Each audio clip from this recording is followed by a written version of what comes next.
Welcome to the Envy Huddle YouTube channel. Today we will be talking about the Carolina Panthers, the 28th ranked team in my preseason power rankings. Before we get into the video, make sure to drop a like, subscribe, and comment below what team you think will be next in the series. Now that we have that out of the way, let's talk about the Panthers. The Panthers hired head coach Matt Rule out of Baylor this offseason, and I think it was a really good move. A lot of the moves the Panthers made this offseason were more future-oriented, and they aren't really trying to compete now as much as other teams who don't really have the roster talent. I think Carolina is doing the smart thing by planning ahead and planning for the future, and they're going to be a team to watch out for in like 3 to 5 years. Now that we have that out of the way, let's move on to the players. In the quarterback room, the Carolina Panthers have Teddy Bridgewater, who they signed to a 3-year, $90 million deal.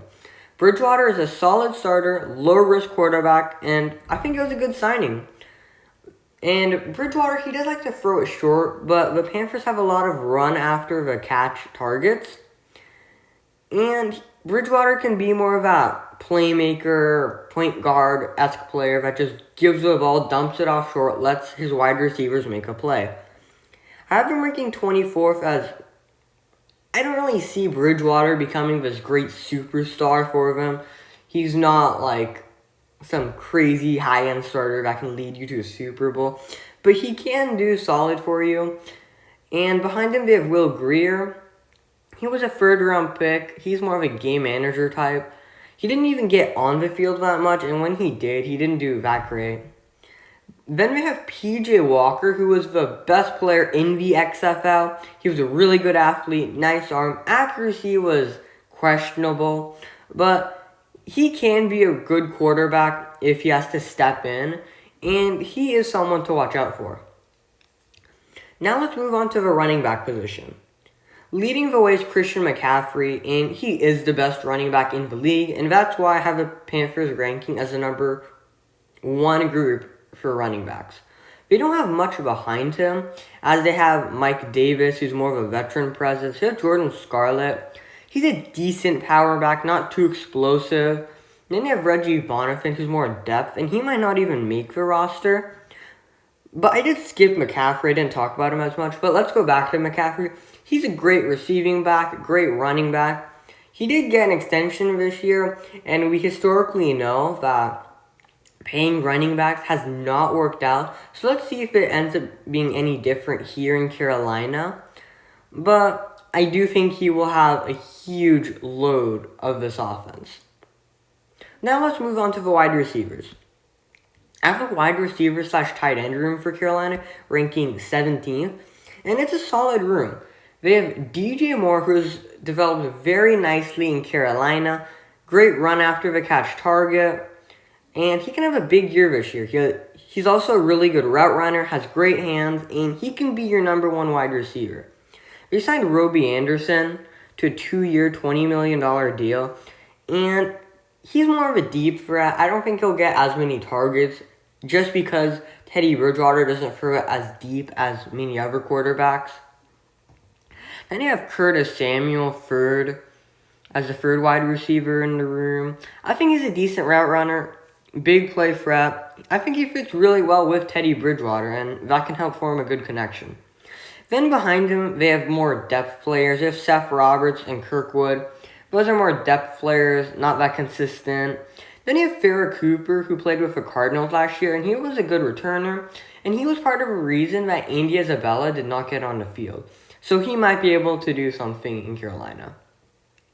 Let's move on to the tight end room. And leading the way is Ian Thomas. Ian Thomas hasn't even proved himself that much. He's more of a solid starter, average to below average. Maybe he can do something with Bridgewater. Then Manhurts and Hemingway, they're more just depth. It's not like they're going to become superstars or anything. But you should know their names. I don't think they're going to have that big of an impact. But they're more just for backups. So let's move on to the offensive line for Carolina. They have ranking 24th. Looking at the tackles, they have Russell Okung and Taylor Moton. They traded for Okung. They traded Trey Turner for Russell Okung. And that trade didn't really make that much sense at first. I feel like Turner was a better player, and he also was able to stay on the field more than Okung. Okung is also much older. But we have to look at position value. Tackle is much more valuable than guard, and you can put in a guard or just find a guard off free agency, put him in your lineup, and he can do decent for you. You can't do that with a tackle. So that's more of a positional value trade. So let's look at our guards where we have Michael Schofield and John Miller. Very decent. Schofield, I think, is going to be competing for the starting right guard job.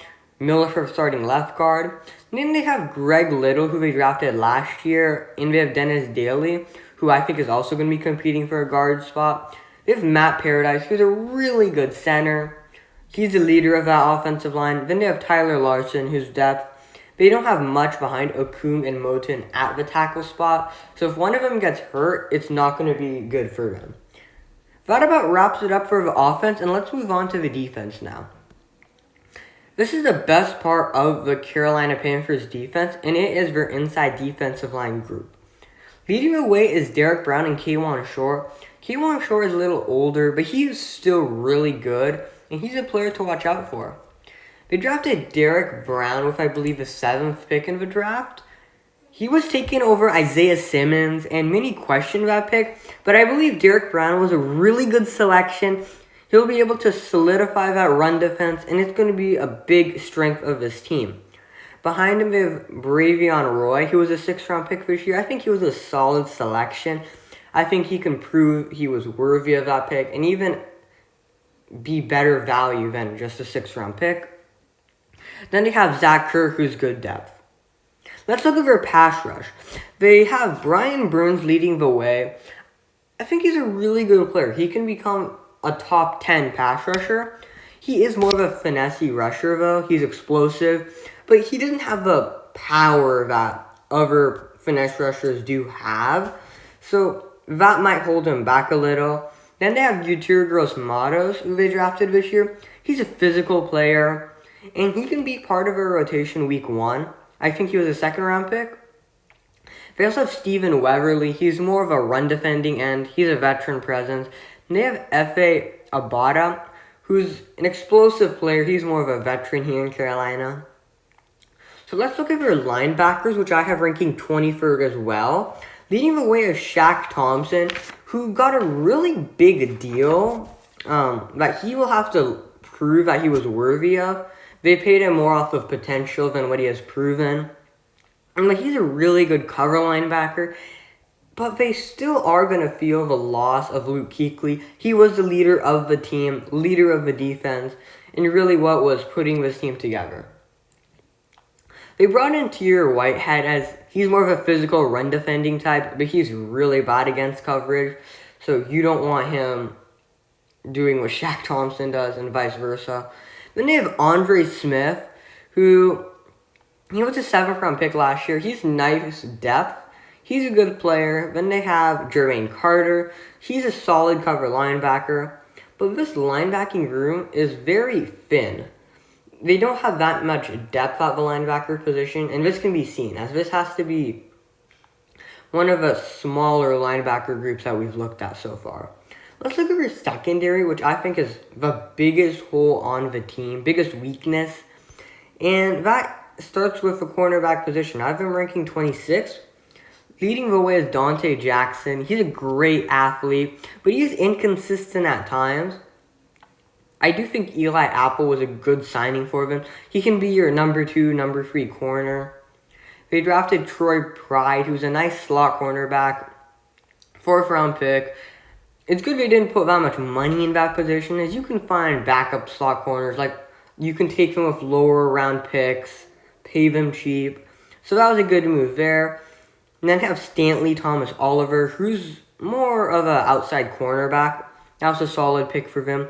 And they also have Corn Elder. He's more of a slot corner, and he'll probably just be depth for them.